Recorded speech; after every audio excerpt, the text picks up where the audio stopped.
বাংলাদেশের প্রধানমন্ত্রী তারেক রহমানের চীন সফর নিয়ে সংবাদ মাধ্যম থেকে শুরু করে সামাজিক মাধ্যম এবং রাজনৈতিক অঙ্গনে জোরালো আলোচনা চলছে। এই সফর নিয়ে এক ধরনের মিশ্র প্রতিক্রিয়া দেখা গেছে। কেউ এটিকে বাংলাদেশের পররাষ্ট্র নীতিতে গুরুত্বপূর্ণ কূটনৈতিক পদক্ষেপ হিসেবে স্বাগত জানিয়েছেন, আবার কেউ সফরের দৃশ্যমান অর্থনৈতিক অর্জন নিয়ে প্রশ্ন তুলেছেন। তারেক রহমানের 4 দিনের সফরে হাজার কোটি ডলারের কোনো ঋণ ঘোষণা হয়নি, নতুন কোনো মেগা প্রকল্প আনুষ্ঠানিকভাবে উদ্বোধন হয়নি, তিস্তা মেগা প্রকল্পে অর্থায়নের আশ্বাসও মেলেনি। প্রশ্ন হলো, বাংলাদেশের জন্য অতি জরুরি এসব চাওয়া পূরণ হলো না কেন? কেন বড় ধরনের অর্থনৈতিক সহযোগিতা, বিনিয়োগ বা আর্থিক প্রতিশ্রুতি মিলল না? কূটনৈতিক সূত্রগুলো বলছে, চীনা প্রেসিডেন্টের এক প্রস্তাবেই ঝুলে গেছে অনেক কিছু। চীনের প্রেসিডেন্ট শি জিনপিং আনুষ্ঠানিকভাবে বাংলাদেশের প্রধানমন্ত্রী তারেক রহমানের কাছে চীন মিয়ানমার বাংলাদেশ অর্থনৈতিক করিডোর বা CMBEC প্রতিষ্ঠার প্রস্তাব দিয়েছেন। সূত্রগুলো বলছে, চীনের প্রস্তাবিত এই করিডোরটি বাংলাদেশের জন্য এক বিশাল দ্বিমুখী তলোয়ারের মতো। বাংলাদেশ সরকারের অবস্থা হয়েছে শ্যাম রাখি না কুল রাখির মতো। চীনের এই প্রস্তাবে রাজি হলে শুধু প্রতিবেশী ভারত নয়, যুক্তরাষ্ট্র, যুক্তরাজ্য ও ইউরোপ এবং কোয়াডের শক্তিশালী দেশগুলোর সাথে দীর্ঘ মেয়াদে কূটনৈতিক সম্পর্কের ঝুঁকি বাড়তে পারে। একই কারণে গত প্রায় 1 বছর ধরে চীন থেকে 20টি জেটেন যুদ্ধ বিমান কিনবো করেও আগাতে পারছে না বাংলাদেশ। প্রশ্ন হলো, ভূ রাজনীতির বেড়াজাল ভেদ করে আদৌ চীনকে করিডোর দিতে পারবে কি বাংলাদেশ? আর সেটি যদি চীন না পায়, তাহলে চীন কি বাংলাদেশের চাওয়াগুলো পূরণ করবে? বিস্তারিত জানতে চলুন যাওয়া যাক বিশ্লেষণে।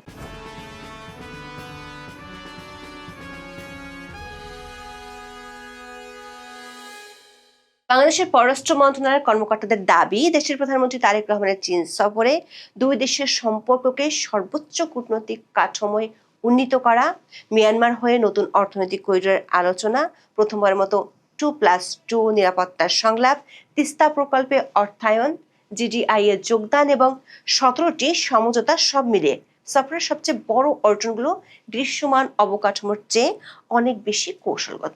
তবে বাংলাদেশের প্রত্যাশা ছিল তিস্তা মেগা প্রকল্পে অর্থায়ন আর ঋণ প্রাপ্তি। দুটোর কোনোটি এই সফরে আসেনি। উল্টো চীনের প্রেসিডেন্ট বহু আগে মরে যাওয়া চীন মিয়ানমার বাংলাদেশ অর্থনৈতিক করিডোর বা CMBEC প্রতিষ্ঠার প্রস্তাব দিয়েছেন, যেটি বাংলাদেশের জন্য আঞ্চলিক কূটনৈতিক সম্পর্কে অস্বস্তি বাড়াচ্ছে। চীন, মিয়ানমার এবং বাংলার ভৌগোলিক ও বাণিজ্যিক সংযোগের ইতিহাস শত বছরের প্রাচীন। মূলত প্রাচীন দক্ষিণ পশ্চিম সিল্ক রোড বা সাউদার্ন সিল্ক রোড এর একটি ঐতিহাসিক ধারাবাহিকতা। এই ঐতিহাসিক সংযোগকে একটি প্রাতিষ্ঠানিক রূপ দেওয়ার উদ্যোগ শুরু হয় 1990 দশকের শেষ ভাগে। 1999 সালে চীনের ইউনান প্রদেশের রাজধানী কুনমিংয়ে 4টি দেশ, বাংলাদেশ, চীন, ভারত ও মিয়ানমারের প্রতিনিধিরা প্রথমবারের মতো মিলিত হন। এই উদ্যোগটি কুনমিং ইনিশিয়েটিভ নামে আত্মপ্রকাশ করে। 1.5 দশক ধরে বার্ষিক আলোচনার পর 2013 সালে চীনের তৎকালীন প্রিমিয়ার লি খুসিয়াং এর ভারত সফরের সময় এই উদ্যোগটি এক নতুন গতি লাভ করেছিল এবং 4 দেশের সরকার একে একটি রাষ্ট্রীয় বা ট্র্যাক 1 অর্থনৈতিক করিডোর হিসেবে স্বীকৃতি দেয়, যা বাংলাদেশ, চীন, ভারত, মিয়ানমার অর্থনৈতিক করিডোর বা BCIMEC নামে পরিচিতি পায়। 2013 সালের ডিসেম্বর মাসে কুনমিংয়ে অনুষ্ঠিত প্রথম যৌথ স্টাডি গ্রুপের সভায় 2800 কিলোমিটার দীর্ঘ একটি সুনির্দিষ্ট সড়ক ও রেল সংযোগের রূপরেখা তৈরি করা হয়, যা চীনের কুনমিং থেকে শুরু করে মিয়ানমারের লাসিও ও মান্দালা এবং বাংলাদেশের ঢাকা ও চট্টগ্রাম হয়ে ভারতের কলকাতায় গিয়ে শেষ হওয়ার কথা ছিল। এর জন্য 2013 সালের ফেব্রুয়ারিতে কলকাতা ঢাকা কুনমিং কার র্যালি অনুষ্ঠিত হয়। কিন্তু কুনমিং উদ্যোগ থেকে BCIM অর্থনৈতিক করিডোরে রূপান্তরের পর এই অঞ্চলের দেশগুলোর মধ্যে যে অর্থনৈতিক আশাবাদের সৃষ্টি হয়েছিল তা দীর্ঘস্থায়ী হতে পারেনি। ভূ রাজনৈতিক দ্বন্দ্ব এবং চীনের বৈশ্বিক কৌশলগত উচ্চাকাঙ্ক্ষা এই আঞ্চলিক সংযোগকে শুরুতেই নষ্ট করে দিয়েছিল। 2013 সালে চীনের প্রেসিডেন্ট শি জিনপিং যখন তার বহুল আলোচিত বেল্ট অ্যান্ড রোড ইনিশিয়েটিভ বা BRI ঘোষণা করেন, তখন বেজিং BCIM করিডোরটিকে BRI এর অন্যতম প্রধান 6টি স্থল করিডোরের অন্তর্ভুক্ত করে নেয়।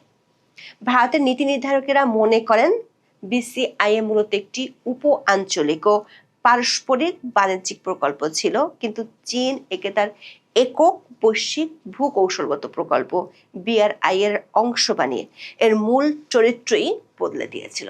ফলস্বরূপ ভারত ধীরে ধীরে BCIM করিডোর থেকে নিজেকে গুটিয়ে নিতে শুরু করে। 2019 সালে বেজিংয়ে অনুষ্ঠিত দ্বিতীয় বেল্ট অ্যান্ড রোড ফোরামের যৌথ ইশতেহারে চীনের রাষ্ট্রীয় নথিপত্র থেকে BCIM এর নাম আনুষ্ঠানিকভাবে বাদ দেওয়া হয়, যা এই 4 দেশীয় সংযোগ প্রকল্পের কফিনে শেষ পেরেকটি ঠুকে দেয়। প্রশ্ন হলো, বর্তমান ভূ রাজনৈতিক প্রেক্ষাপটে চীন কেন আবার করিডোর প্রস্তাবটি বাংলাদেশের কাছে উত্থাপন করলো?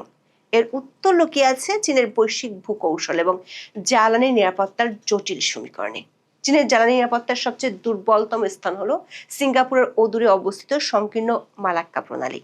চীনের আমদানিকৃত অপরিশোধিত তেলের প্রায় 80% এই মালাক্কার প্রণালী হয়ে দক্ষিণ চীন সাগরে প্রবেশ করে। বেজিং এর সামরিক নীতি নির্ধারকেরা আশঙ্কা করেন, তাইওয়ান বা দক্ষিণ চীন সাগর নিয়ে যদি মার্কিন যুক্তরাষ্ট্রের সাথে চীনের কোনো সরাসরি সামরিক সংঘাত তৈরি হয়, তবে মার্কিন নৌবাহিনী এবং তার কোয়াড মিত্ররা অতি সহজেই মালাক্কা প্রণালী অবরুদ্ধ করে চীনের সম্পূর্ণ জ্বালানি সরবরাহ লাইন বন্ধ করে দিতে পারে। এই অবরুদ্ধ অবস্থা বা মালাক্কা সংকট থেকে মুক্তির একমাত্র উপায় হলো এমন এক বিকল্প পথ তৈরি করা, যা মালাক্কা প্রণালীকে সম্পূর্ণ এড়িয়ে সরাসরি ভারত মহাসাগরের জলসীমায় প্রবেশাধিকার দেবে। CMBSC বা চীন মিয়ানমার বাংলাদেশ অর্থনৈতিক করিডোর এই ক্ষেত্রে চীনের জন্য সবচেয়ে সংক্ষিপ্ত এবং লজিস্টিক্যালি সবচেয়ে সাশ্রয়ী স্থলপথ হিসেবে কাজ করবে।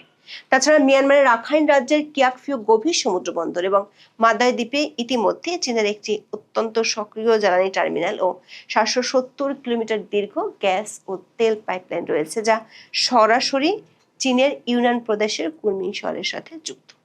2013 সাল থেকে এই পাইপলাইনটি নিয়মিতভাবে চীনের প্রাকৃতিক গ্যাস ও অপরিশোধিত তেল সরবরাহ করে আসছে এবং এটি চীনের অর্থনীতিতে বিলিয়ন বিলিয়ন ডলারের জ্বালানি ব্যাকআপ হিসেবে কাজ করছে।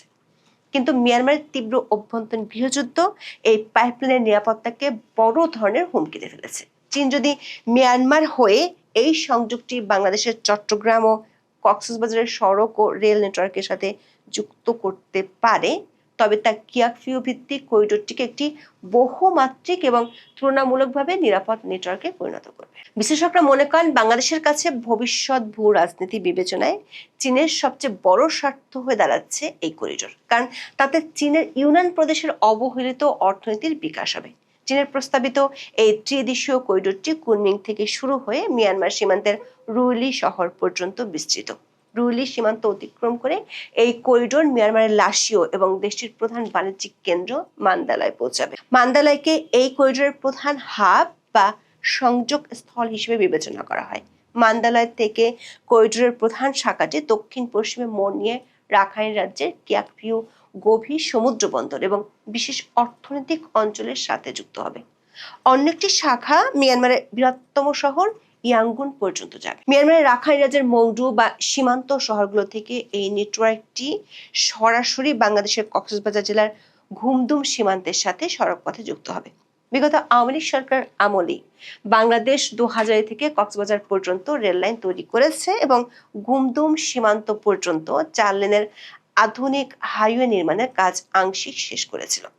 এই করিডোর বাস্তবায়িত হলে মিয়ানমারের রাখাইন রাজ্যের সড়ক নেটওয়ার্ক সরাসরি কক্সবাজার ও চট্টগ্রামের মিরসরাই ও মোংলা বন্দরের সাথে সড়ক ও রেলপথে সংযুক্ত হয়ে যাবে।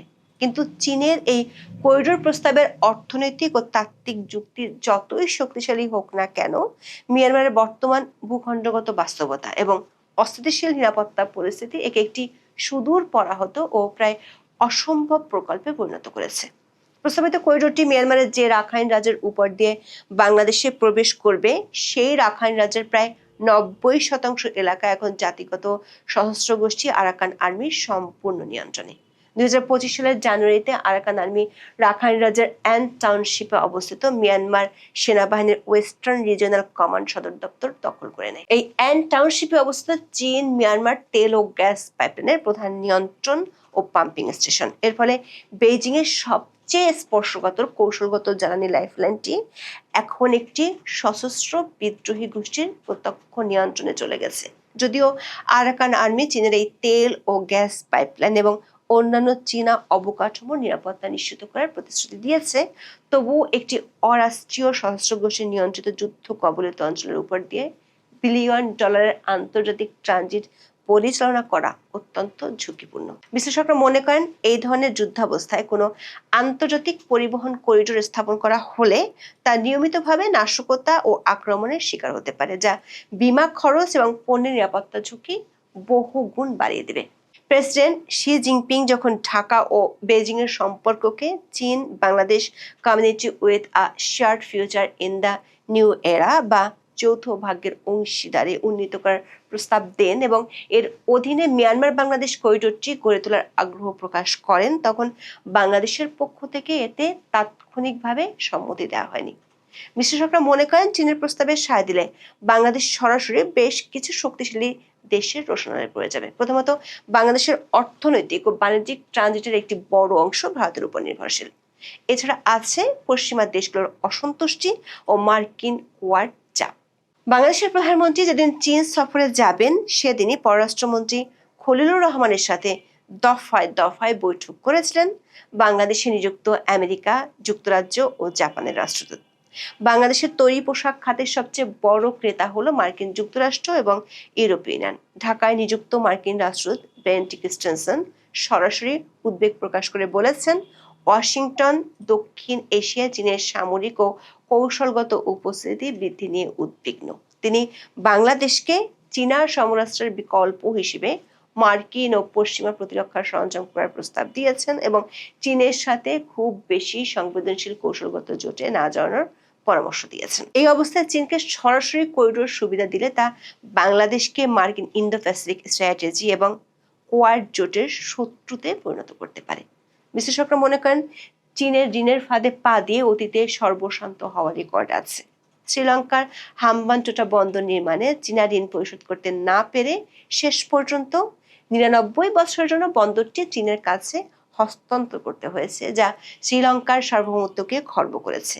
একইভাবে পাকিস্তানের চীন পাকিস্তান অর্থনৈতিক করিডোর প্রথম পর্যায়ের পর দ্বিতীয় পর্যায়ে এসে তীব্র নিরাপত্তা সংকট, ঋণের বোঝা এবং ধীরগতির মুখে পড়েছে। মিয়ানমার নিজেও চীনের ঋণে কিয়াকফিউ বন্দর ও বিশেষ অর্থনৈতিক অঞ্চল তৈরি করছে, যার কোনো অর্থনৈতিক সুবিধা এখনো দৃশ্যমান নয়। তাছাড়া রাখাইন রাজ্যে চলমান অস্থিরতা এবং আরাকান আর্মির সাথে মিয়ানমার জান্তার যুদ্ধ যদি আরও দীর্ঘায়িত হয়, তবে সেই অস্থিতিশীলতা এই করিডোরের মাধ্যমে সরাসরি বাংলাদেশে প্রবেশ করতে পারে। ট্রানজিট রুট চালু হলে মিয়ানমারের সীমান্ত দিয়ে ইয়াবা ও আইসের মতো মাদক চোরাচালান, মানব পাচার এবং অবৈধ অস্ত্র ব্যবসায়ীদের নেটওয়ার্ক বাংলাদেশে আরও বিস্তৃত হওয়ার আশঙ্কা রয়েছে। এখন দেখার বিষয়, বাংলাদেশ সরকার চীন বনাম পশ্চিমাদের এই কূটনৈতিক দ্বন্দ্ব সামাল দিতে গিয়ে কি সিদ্ধান্ত নেয়। এখন এ পর্যন্ত। সবাই ভালো থাকুন, সুস্থ থাকুন, নিরাপদে থাকুন। দেখা হবে।